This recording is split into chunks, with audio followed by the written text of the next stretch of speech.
Babe, I don't want to go through everything. You and I have been through a lot. It's been a lot of struggles. It's been a lot of breakups as well.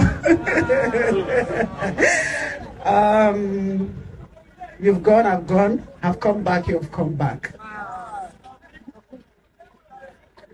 You are like a father to me, but my father is here, and I love you, Daddy. I love you, Mommy. But Frederick is my best friend, even though he can be very controlling.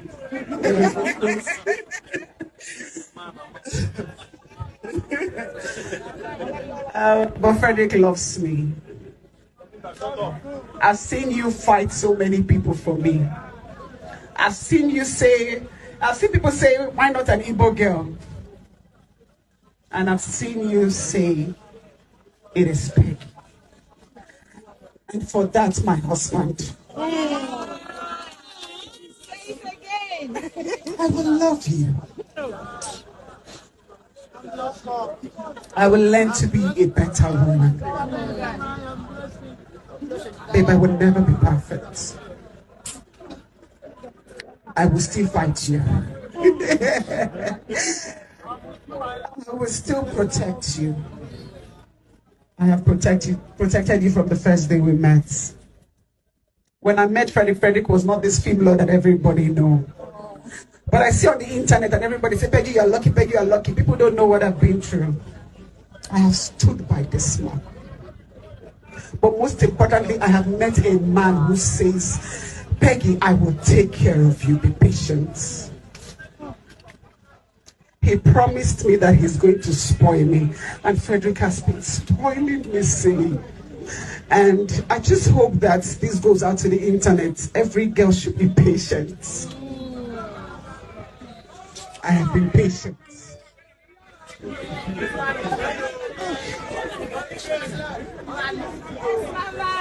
I have always been a hardworking woman. All my friends know.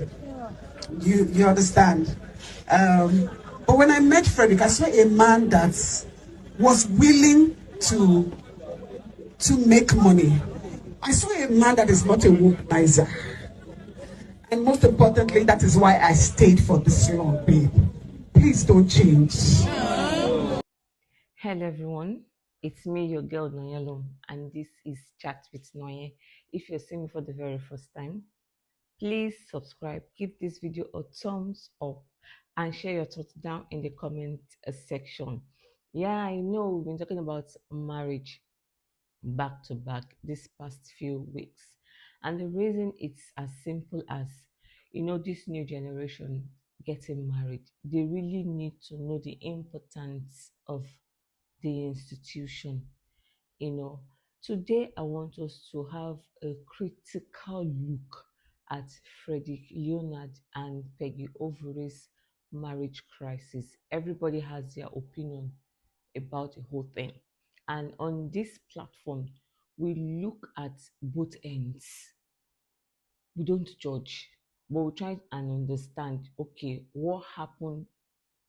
Where did the situation, where did it emanate from? How did it go that bad? Well, is there a possible solution? You understand? So that is what we look at on this platform.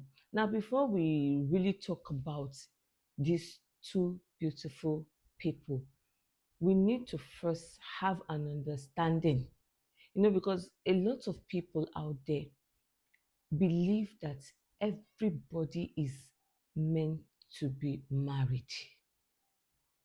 Now, I'm going to list out some important information, factors that individually people need to know, people need to understand before embarking on this journey. Number one, which is very, very important in my book, is not everybody is meant to be married. Not everybody. You see some cases that some people have been friends for years. When they end up getting married, less than 1 year, they go their separate ways. You understand? Not everybody. So it does not matter what society says and stuff like that. No, marriage is not meant for everybody. And the fact that you're not married does not make you less of yourself. It doesn't. It is now high time that people should rise up, speak for themselves, be comfortable in you. And that brings me to number two. Number two important thing that you need to know is you need to believe in yourself. Don't allow society dictate to you. Don't allow society to tell you who you are not. You need to be confident in you. You need to be bold. You need to trust yourself.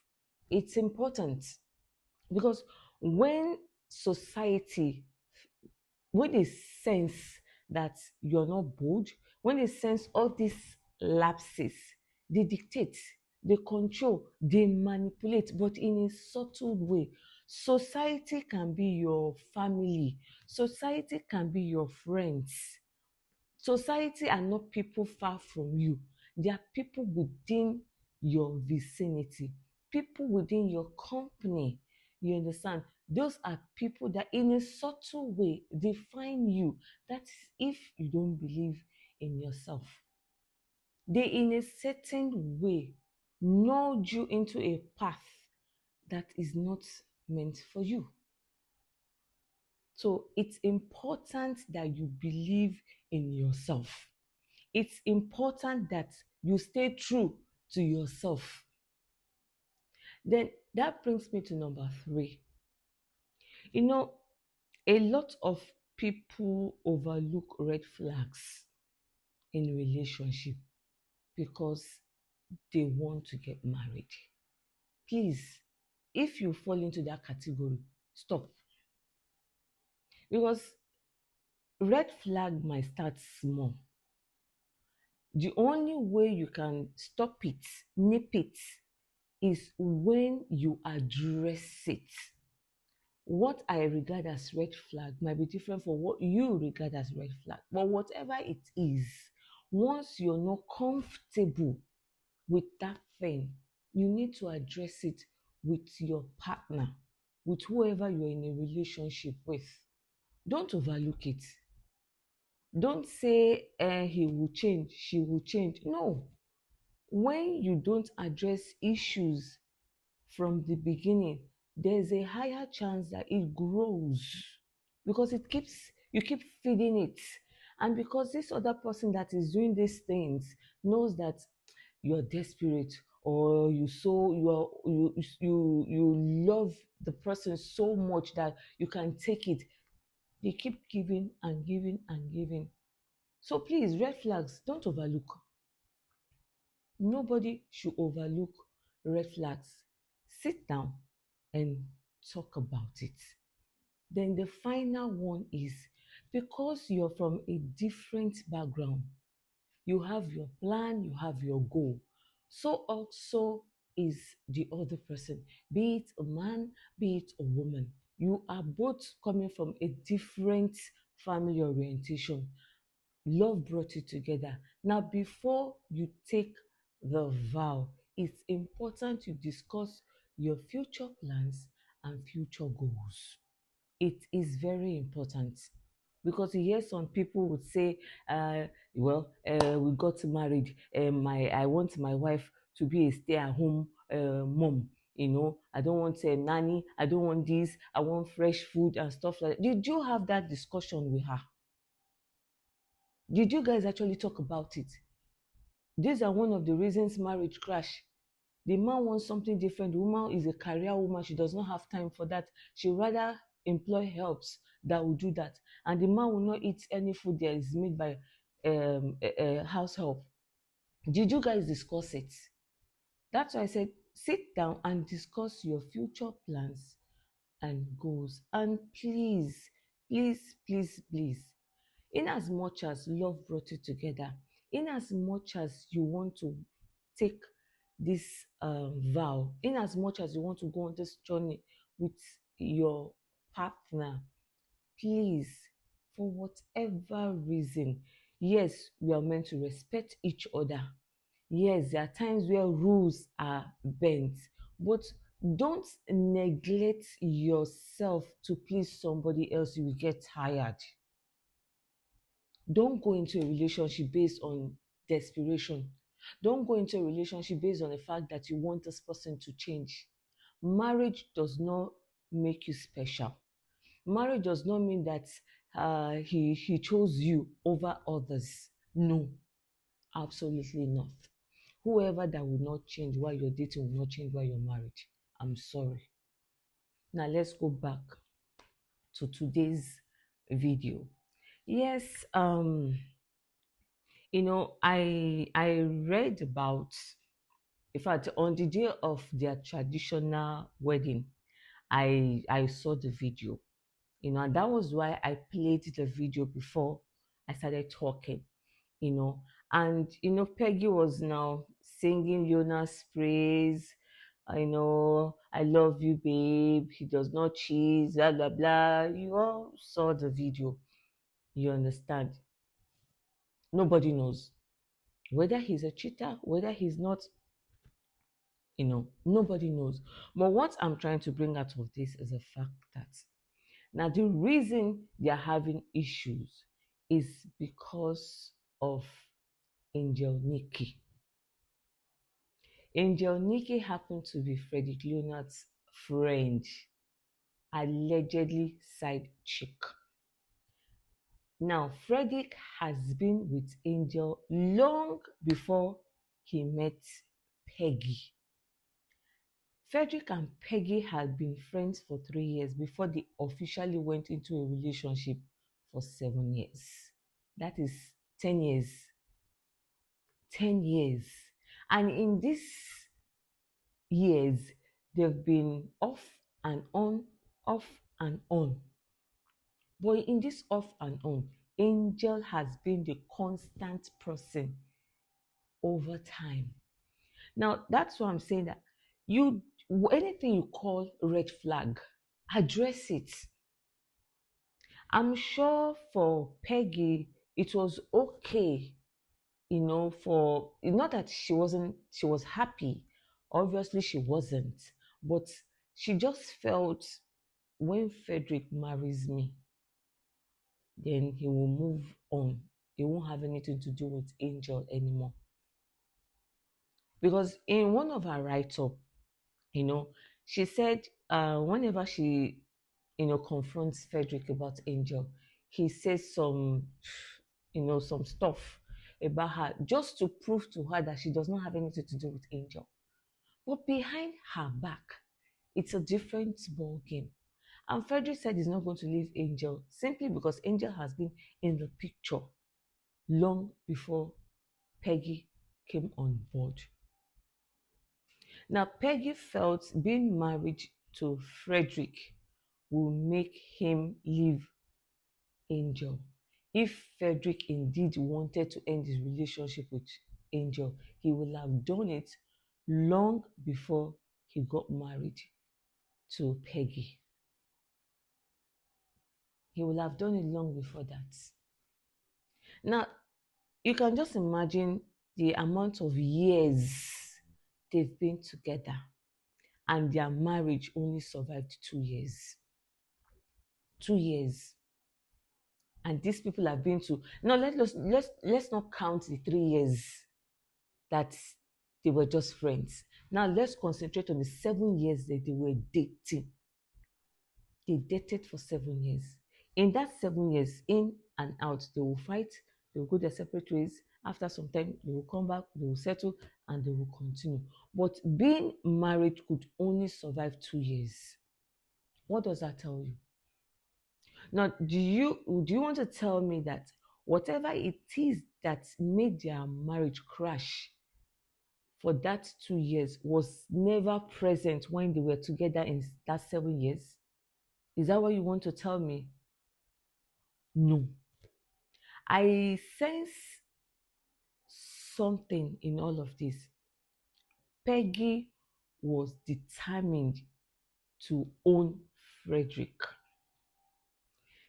Peggy was determined to like he is my man, he belongs to me, I won. Being married, like I said, being married to a man does not make you a winner. Mm-mm. The fact that you're bearing his name does not make you a winner. No. What makes you a winner is when this said man is committed to you and you alone.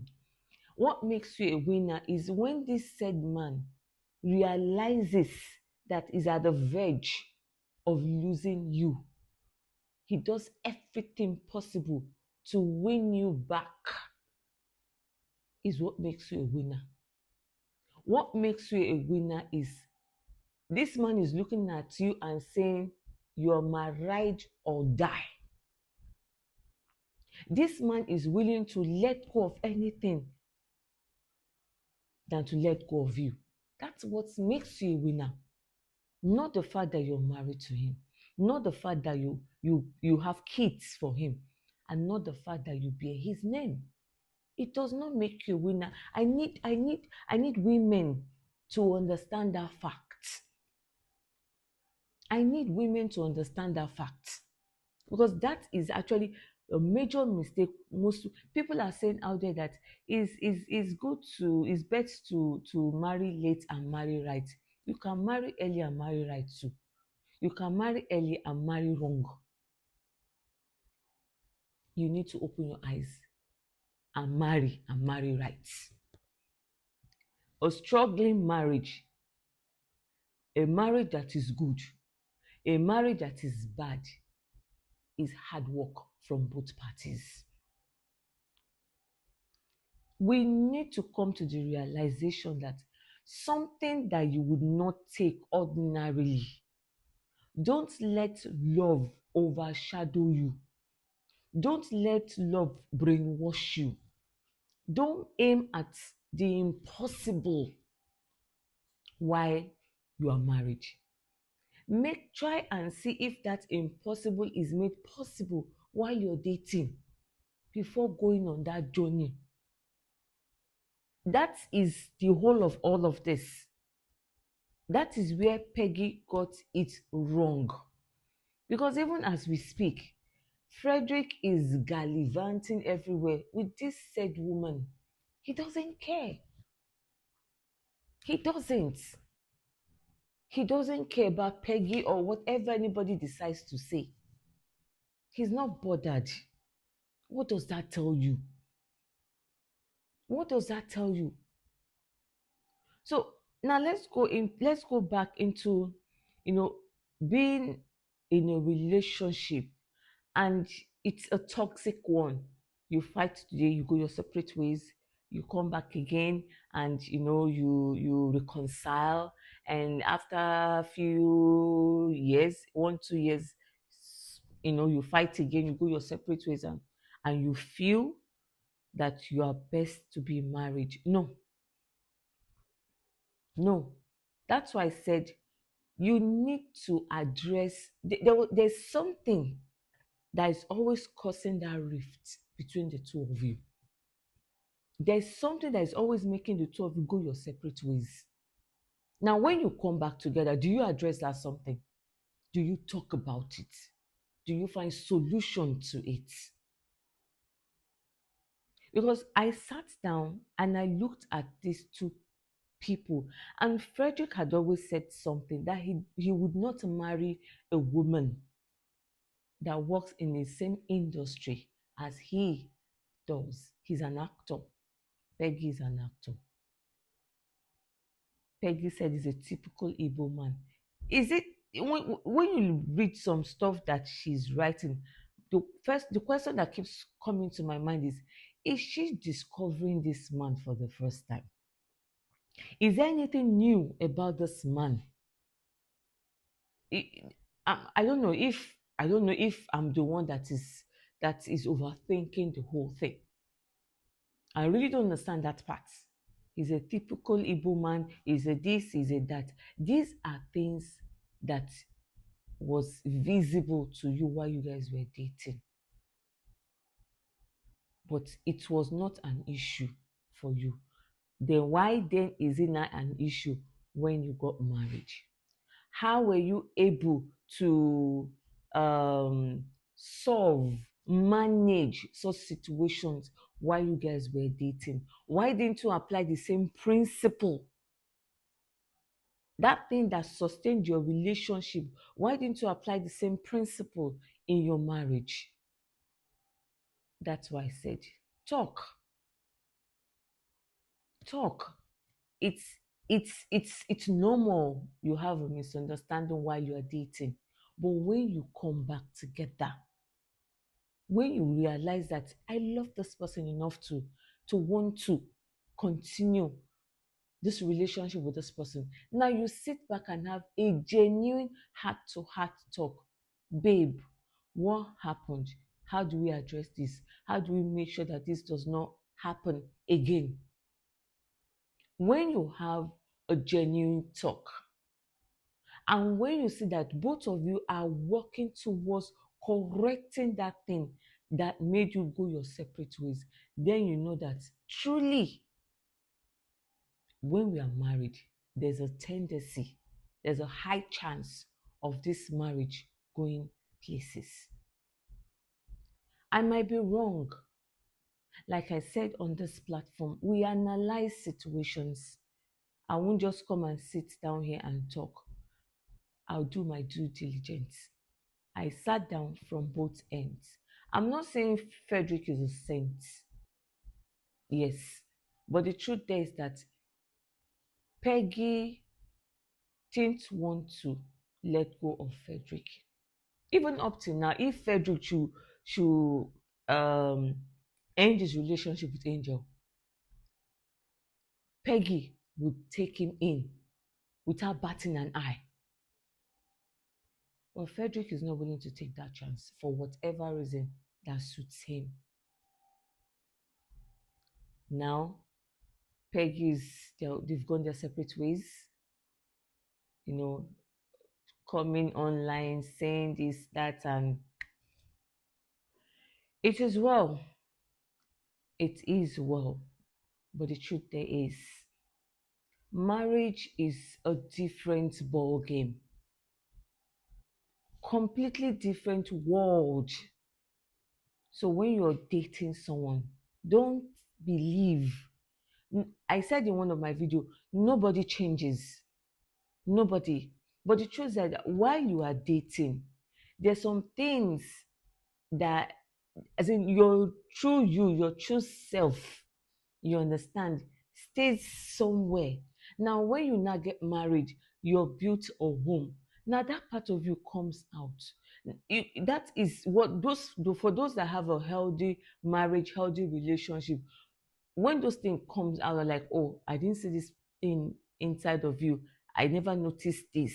You know how to walk your way, you know, around it. You know how to sit and talk about it. Not to talk of when you've neglected red flags. Not to talk of when you feel you're in a competition with somebody else. You can't go into marriage for wrong reasons. You can't, because you can't sustain it. That's a mistake Peggy made. She went into this marriage for wrong reasons. She couldn't sustain it. She was in competition with Angel. She felt she had won. I would like to hear your thoughts down in the comment section. What do you feel about this whole marriage crisis? Should I ask the question, who is at fault here?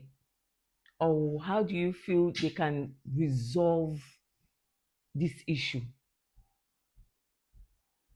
If you're seeing me for the very first time, kindly subscribe. Please share your thoughts down in the comment section. Let's be interactive, and I will sure reply if there's a need. See you in my next video. Bye.